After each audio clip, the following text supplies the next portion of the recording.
diseminasi kami, ada baiknya kita untuk berdoa menurut kepercayaan kita masing-masing. Berdoa mulai.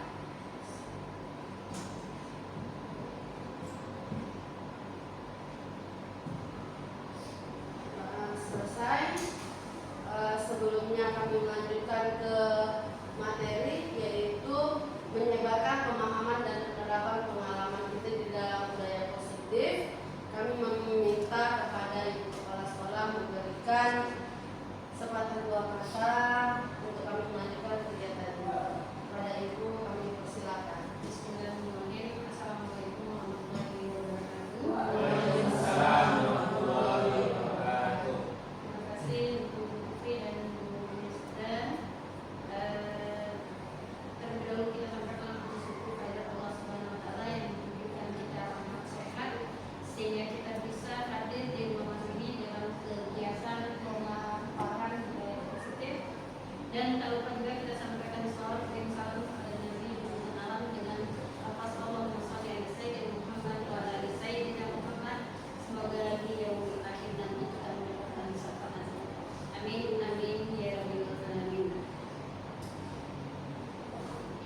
Kita mengharapkan dari kegiatan diseminasi disiplin murid dalam pemaparan dan pemahaman budaya positif di lingkungan sekolah ini pada akhirnya nanti akan membawa pencerahan bagi kita semua, membawa pencerahan juga ketika kita menerapkan aturan-aturan kepada peserta didik kita.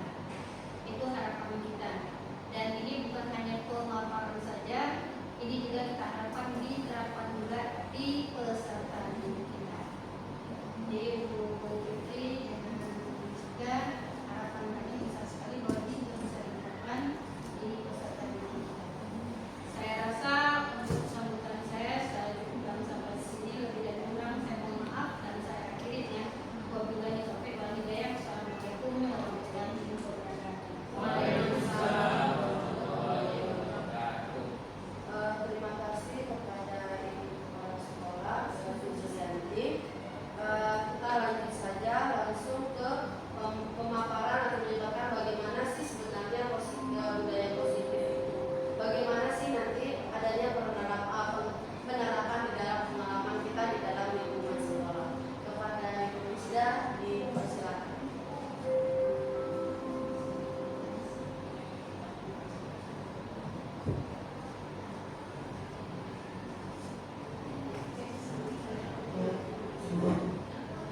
Selamat siang Bapak Ibu. Siang Ibu. Siang Ibu. Assalamualaikum warahmatullahi wabarakatuh. Sebelumnya saya mengucapkan terima kasih kepada Bapak Ibu yang telah menyempatkan hadir pada kegiatan diseminasi pemahaman budaya positif. Pada kesempatan kali ini kami akan memaparkan tentang materi mengenai yang pertama yaitu perubahan paradigma belajar, kemudian disiplin positif, kemudian nilai-nilai kebaikan, kebutuhan dasar manusia, motivasi perilaku manusia, posisi kontrol guru, keyakinan kelas, dan segitiga restitusi.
stimulus respon, orang lain dapat mengontrol saya. Sementara dari kontrol mengatakan bahwa hanya kita yang bisa mengontrol diri kita sendiri.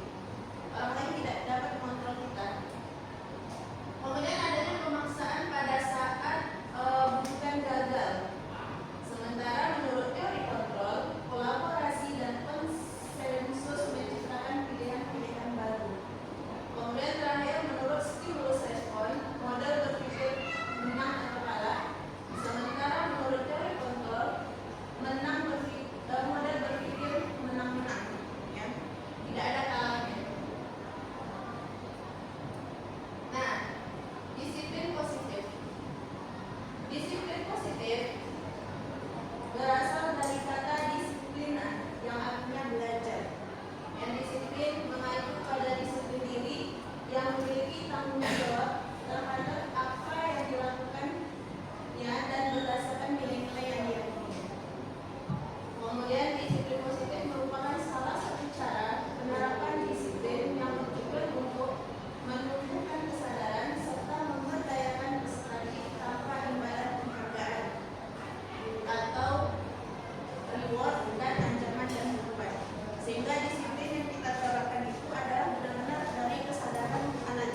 yaitu adanya kebebasan. Kebutuhan akan kebebasan. Nah, kebebasan ini adalah seperti mandiri, kemudian mereka memiliki pilihan, mencoba hal baru, mampu mengendalikan arah dirinya. Nah, kebebasan. Mungkin dalam kebebasan ini adalah seperti kita memilih maka pilihan, ya. Adanya kebebasan untuk memilih makan apa yang dia inginkan. Kadang-kadang ketika anak tidak menyukai suatu makan, maka dia akan memilih mungkin bosan atau dia tidur, ya. Itu tandanya dia tidak memiliki kebebasan dalam memilih. Nah, kemudian adalah kesenangan,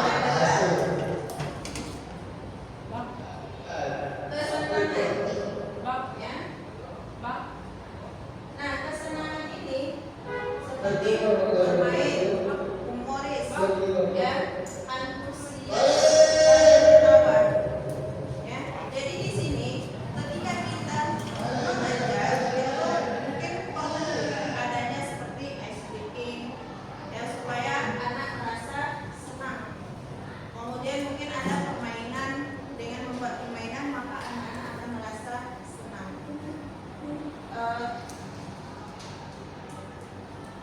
Nah, kemudian ada motivasi perilaku manusia.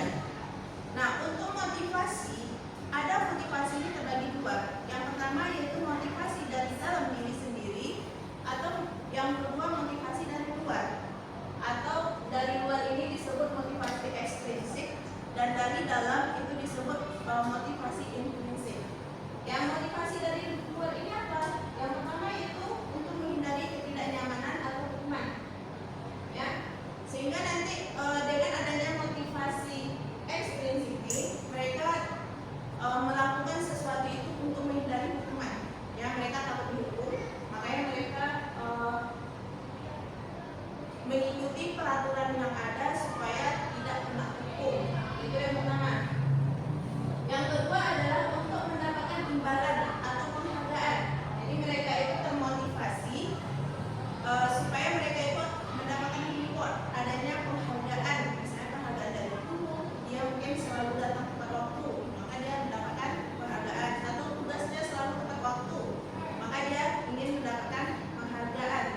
Kemudian yang terakhir itu adalah motivasi dari dalam diri, yaitu motivasi yang muncul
para murid tadi kita memberikan suatu kata sepakat. Apa sih kesepakatan kita?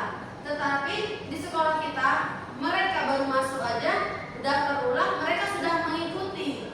Kita sudah ada memberikan kesepakatan kepada mereka yang baik ditandatangani oleh murid kita sendiri maupun orang tuanya. Setelah itu ini dia murid tetap dibuat tidak nyaman karena dia merasa setelah ini dia melanggar peraturan, dia akan mendapatkan hukuman. Dan sikap guru selalu monitor kita langsung. Kita yang ini mengingatkan, tapi mereka tidak ada kesadaran sebenarnya. Adapun di sini ada restitusi. Ini yang seharusnya yang selayaknya kita lakukan sekarang, yaitu proses menciptakan kondisi bagi murid untuk memperbaiki kesalahan mereka tanpa mereka ataupun tanpa kita mengatakan ini loh hukumannya nantinya. Dan proses kolaboratif yang mengajarkan murid untuk mencari solusi sendiri. Di sini kita berbincang, berdiskusi kepada murid apa sih yang seharusnya kita lakukan. Nggak jauh-jauh, kami tadi sudah melakukan itu di kesiswaan. Ini dia, kami bertanya, kita bertanya dulu seperti apa maunya, baru kita menetapkan. Ini kan udah kemarin, kamu kan sudah membaca bahwa itu tidak boleh, di dalam peraturan kita ada. Ternyata apa hukumannya, ujung-ujung hukuman lagi, hukumnya dari satu pihak tadi, satu arah tadi kita sudah menetapkan hukumannya, tetapi itu terarah. Ini dia yang harus dilakukan. Ini sebetulnya yang diharapkan hanya ini untuk siswa kita sekarang, hanya berbicara saja tanpa adanya ujung-ujung hukuman. Selanjutnya ada 5 posisi kontrol guru. Yang pertama yaitu penghukum. Seperti apa sih penghukum itu? Nanti kita bahas. Selanjutnya adanya pembuat merasa bersalah. Yang ketiga adanya kita sebagai teman. Yang keempat adanya pemantau, dan sedangkan yang kelima adalah manajer. Seperti apa 5 posisi kontrol ini? Ini dia contohnya. Contohnya siswa tidak memakai atribut lengkap pada saat upacara, di mana yang kita sebagai posisi kontrol yaitu hormat kepada bendera selama 1 jam. Apakah ini ada memberikan pelajaran untuk mereka? Yang ada kaitannya dengan ini, kita berbicara tadi hukuman. Hukuman itu hanya dari satu pihaknya saja, satu arah. Karena dia tidak menggunakan atribut lengkap, maka kita sebagai posisi kontrol penghukum, kita hanya ini saja, kita tidak melihat. Yang posisi penghukum tadi tidak ada kaitannya apa yang kita berikan kepada siswa dengan apa yang diperbuat. Sedangkan dia tidak menggunakan atribut. Ya, kita sebagai posisi kita ini kita suruh dia. Itu kontrol kita sebagai posisi penghukum. Apabila kita sebagai posisi pembuat merasa bersalah, maka di sini dia berapa kali Bapak Ibu harus memberitahu kamu selalu saja mengecewakan. Jadi kita yang membuat itu. Padahal kita sudah melakukan itu. Apabila kita melakukan yang ini, kita ini dia posisi kita. Tidak langsung sebagai penghukum. Selanjutnya, tetapi saya rasa dengan tidak adanya posisi penghukum, maka siswa sekarang tidak ada efek jerahnya. Ada posisi kontrol lagi yang tadi kita sebagai teman. Seperti apa sih kita sebagai teman itu? Kita membantu dia, ayo dong ikuti peraturannya, jangan sampai seperti itu. Ya udah, ini untuk sekali lagi ya. Itu yang disukai murid untuk sekarang. Ya, itu dia yang disukai murid itu sebagai teman. Tapi seharusnya teman yang seperti apa? Memang iya, kita sebagai teman hanya mengingatkan. Rasanya untuk sekarang ini tidak bisa sebagai teman saja. Pasti ujung-ujungnya untuk menghukum memang untuk efek jerahnya. Oke. Ya, selanjutnya ke posisi pemantau. Di mana kita hanya ini aja. Kamu sudah melanggar peraturan sekolah. Kamu tahu apa akibatnya nanti kalau sudah begini. Ini dia. Yuk kita beli. Oh suka kali dia, gitu kan. Setelah upacara kamu beli ya, hanya ngomong aja gitu. Rasanya mungkin waktu kita ngomong iya bu. Nah, saat itu dia ke koperasi memang beli minuman, beli makanan, gitu kan. Itu. Tapi pemantau di sini kita hanya memantau melihatnya saja. Sudah mengingatkan, ya sudah.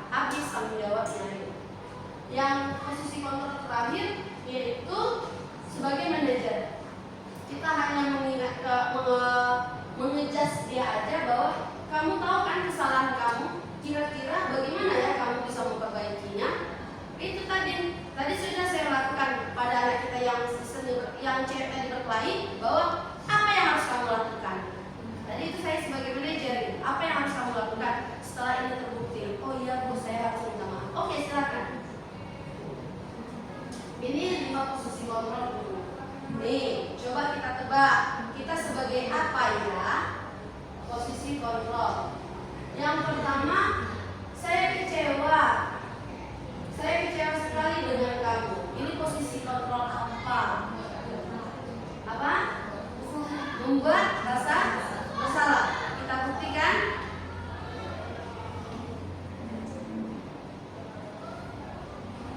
Oke, aplaus untuk Bu Desi. Nah, oke, selanjutnya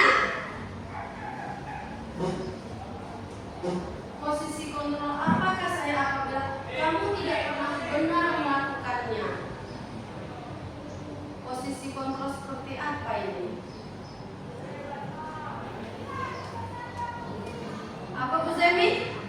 Memukul. Yang lain? Tadi ada berteman. Kita coba ya dari Bu Zemi ya. 3, 2, 1. Oke, aplaus. Ini seharusnya memang yang biasa kita lakukan. Kita ngejas langsung.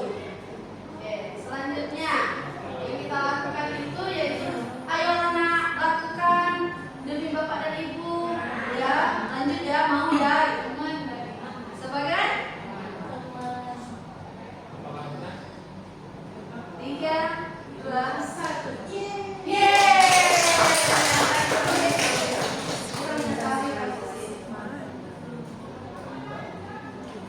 Selanjutnya, posisi kontrolnya apa ya? Apa rencananya nanti untuk menyelesaikan masalah ini? Mana? Manajer. Kita bertanya ya, apa yang akan dilakukannya? Apa solusinya? 3, 2, oke. Ya, selanjutnya ada satu posisi lagi, yaitu kamu tidak pernah mendapatkan nilai jika tidak mengerjakan tugas yang diberikan. Satu lagi tadi yang panjang.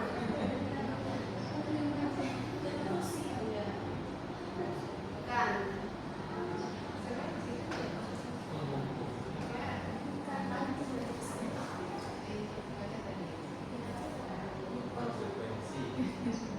Tiga, dua,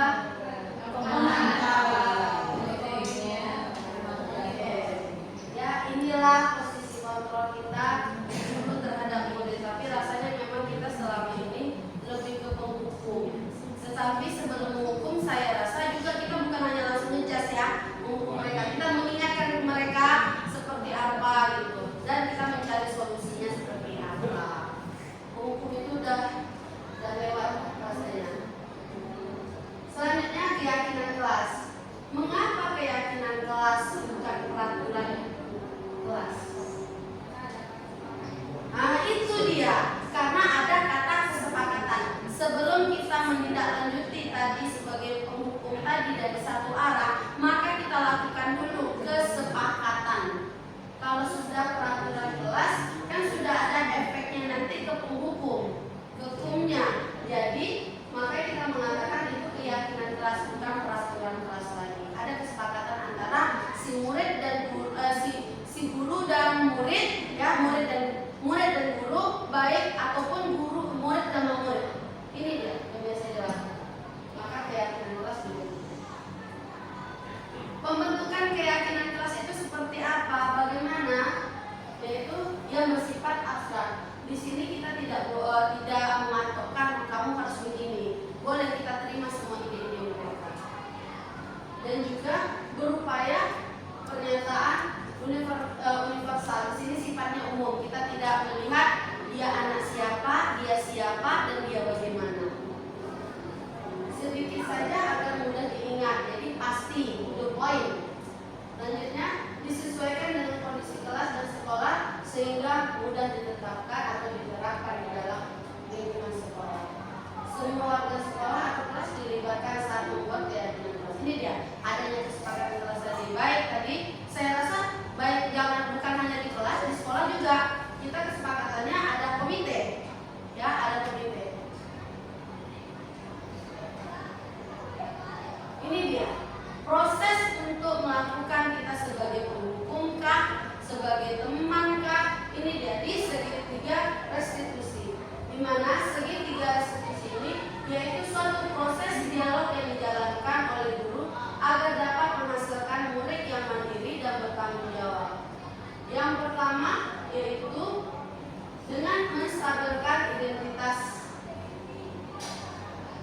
Berbuat salah itu wajar, tidak ada manusia yang sempurna. Bapak Ibu juga pernah melakukan itu, dan juga Bapak Ibu tidak mau mencari siapa yang salah, serta kamu berhak merasa begitu. Ini dia menstabilkan identitas. Yang tadi kan juga kita penerapan tadi, kita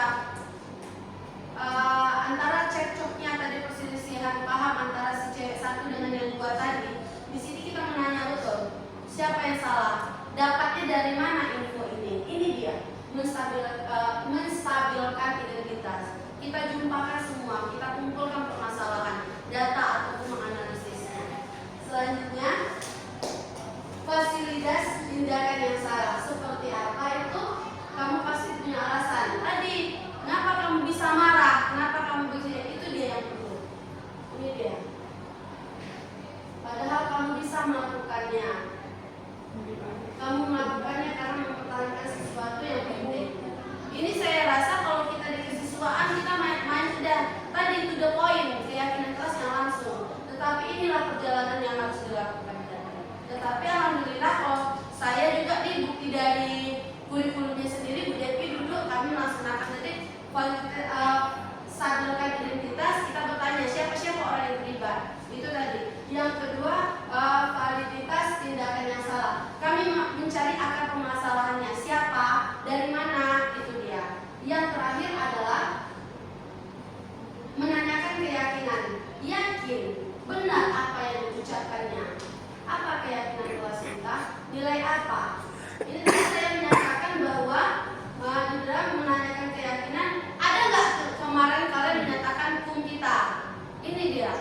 Kalau ada, kenapa harus diperbuat? Kita pastikan mereka apa yang telah disetujui mereka di dalam keyakinan. Memang ya, yang sebelumnya itu kita itu kan dari satu pihak, tetapi disetujui. Kalau sudah disetujui, sudah kita nyatakan itu merupakan kesepakatan, baik di kelas maupun sekolah. Identiknya kita di sekolah. Ini dia caranya. Beberapa pertanyaan yang harus kita layangkan, ya. Sebetulnya ini semua untuk menahan emosi. Ini semua untuk menahan emosi kita, supaya darah tingginya tidak memuncak. Oke, sedikit pemaparan dari kami. Saya akhiri dengan Assalamualaikum warahmatullahi wabarakatuh. Oke, silakan yang ingin bertanya, kita masuk ke sesi pertanyaan. Dipersilakan.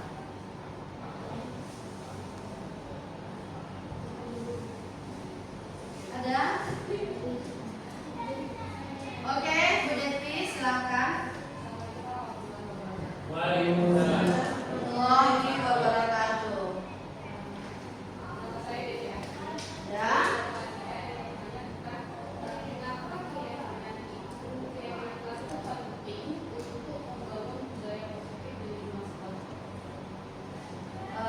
Oke, silakan Bu Isda.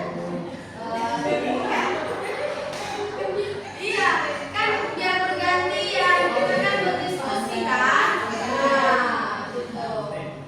Boleh diulang Bu Devi, berdiri Bu Devi.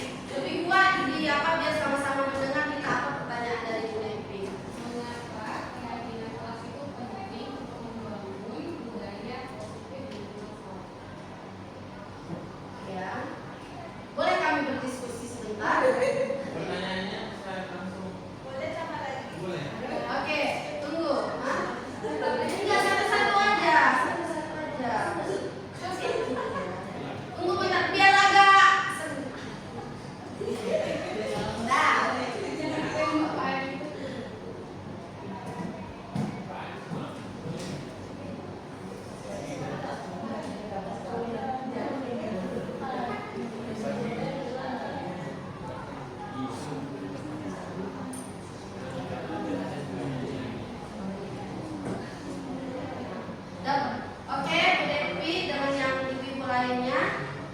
Misda mencoba menjawabnya. Oke, baik. Saya akan mencoba menjawab pertanyaan dari Devi. Kenapa budaya positif itu penting? Ya, kenapa keyakinan kelas itu penting untuk meningkatkan budaya positif sekolah? Nah, seperti yang kita ketahui bahwasanya keyakinan kelas itu dibuat antara sesama adanya kolaborasi antara siswa dan guru, ya, dan kemudian antara siswa sama siswa, dan itulah nanti akan dihasilkan keyakinan kelas. Nah, di dalam keyakinan kelas itu ada beberapa nilai-nilai yang mereka percaya, yaitu tadi yang kita sebut dengan nilai kebajikan, ya, nilai-nilai kebajikan. Nah, kenapa itu penting? Karena dengan adanya keyakinan kelas itu akan meningkatkan produktivitas siswa, yaitu lingkungan yang positif akan mendorong siswa untuk lebih kreatif dan lebih inovatif. Nah, itu yang pertama. Kemudian yang kedua adalah untuk memperkuat hubungan. Jadi dengan adanya keyakinan kelas tadi, jadi mereka mungkin dalam melakukan kesalahan, mungkin mereka akan mikir, oh saya di kelas saya udah ada keyakinan nih. Jadi mereka akan mungkin akan lebih baik lagi ke depannya, sehingga tidak ada lagi yang berbuat salah. Seperti itu. Nah, kemudian juga adanya meningkatkan kinerja. Ya, jadi dengan adanya keyakinan kelas yang dibuat, jadi mungkin mereka akan lebih semangat lagi buat belajar. Kemudian mereka akan lebih termotivasi, sehingga karena adanya keyakinan kelas tadi, jadi mereka itu merasa, oh ini udah ada keyakinan kelas saya nih. Misalnya keyakinan kelasnya adalah toleransi misalnya. Jadi mereka akan berpikir, oh, kalau dia buat ini, apakah ini termasuk toleransi atau tidak? Jadi itu merupakan salah satu juga kenapa keyakinan kelas itu penting untuk budaya positif sekolah. Mungkin itu jawaban dari saya. Saya kembalikan. Terima kasih. Saya tunggu dulu, kita menyimpulkan langsung ya. Sabar. Dimana tadi kenapa penting? Tadi kan supaya tensi nggak tinggi ya, maka nanti meningkatkan yang pertama untuk siswanya sendiri dapat meningkatkan motivasi belajar mereka. Karena mungkin saya terserah, mungkin saya langsung meledak, dan pula motivasinya langsung hilang. Dan juga nanti di situ adanya dia termasuklah pengembangan diri tadi, mengembangkan potensi dirinya, dia bakat dan minatnya tadi, itu dia. Selanjutnya menghindari stres yang kita tidak langsung melulu, tapi kita perlahan-perlahan menanyakan dengan menggunakan, bisa saja menggunakan berbagai pertanyaan yang ada pada restitusi segitiga tadi, dan juga membangun hubungan yang positif terhadap murid dan siswa. Oke, jawab tadi, silakan Hadi. Assalamualaikum warahmatullahi wabarakatuh. Waalaikumsalam warahmatullahi wabarakatuh. Nama saya Gria Indonesia. Saya guru pendidikan dan seni olahraga dan kesehatan. Oke.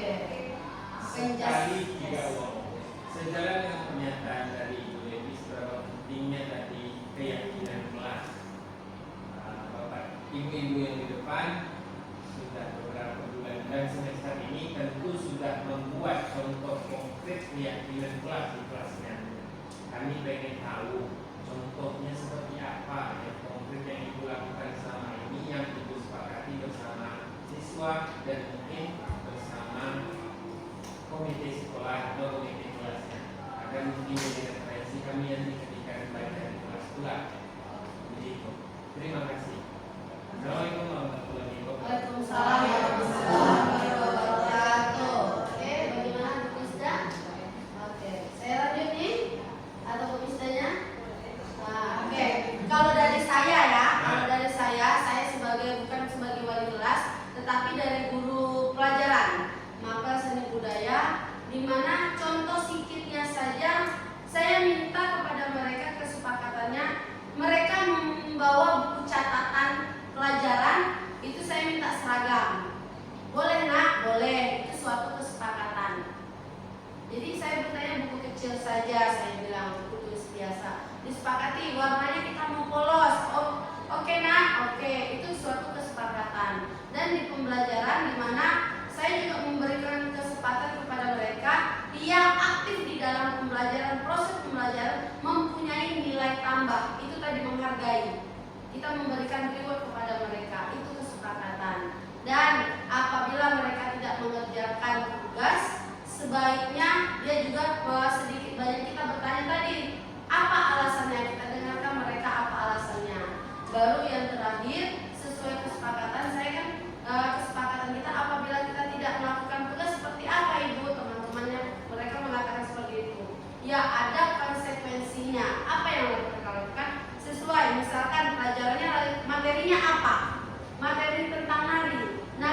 saya terima.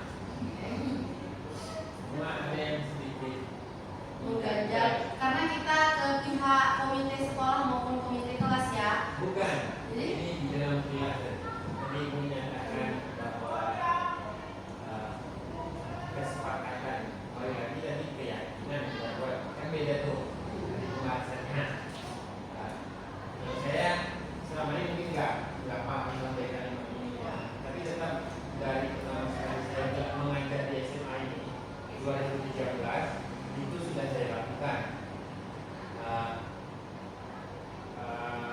Menanyakan kepada siswa, kita tidak boleh terlambat. Kita kalimat saya gunakan itu antara kamu juga tak boleh, saya sebagai guru juga tak boleh. Ketika kita terlambat, salah satu dari kita terlambat, kita harus punya rules yang harus kita terima ketika kamu terlambat. Apa kira-kira konsekuensinya? Ketika saya yang terlambat, apakah itu sudah termasuk sebuah keyakinan kelas yang saya buat selama ini? Sudah. Karena disepakati bersama kedua pihak. Terima kasih. Oke, ada lagi Bapak Ibunya?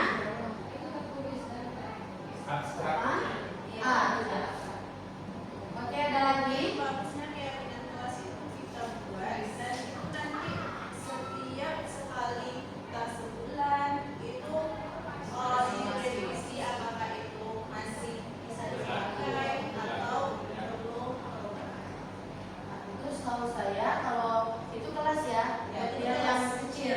Tetapi tadi kita yang pilotnya sekarang untuk yang besarnya, ya sekolahnya itu dia. Oke, selanjutnya ada lagi Bu Ana jadi? Boleh. Oke, silakan Bu Ana satu pertanyaan lagi. Kelas ya. Ya, Ini yang sekolah kan, pembelajaran juga. ya. Cara menciptakan suasana positif di lingkungan sekolah. Oke, di sini kita menciptakan salah satunya saya coba ingin jawab bagaimana cara menciptakan suasana positif itu. Salah satunya kita membangun hubungan antara si yang kecil tadi kan guru dan murid, tetapi di sini guru ataupun wali kelas kepada pihak-pihak komite kelas itu dan juga pihak sekolah lainnya. Baik kami di sini guru yaitu antara guru satu dengan guru yang lain yaitu teman sejawat itu perlu ada hubungan positifnya tadi dalam hubungan yang baik.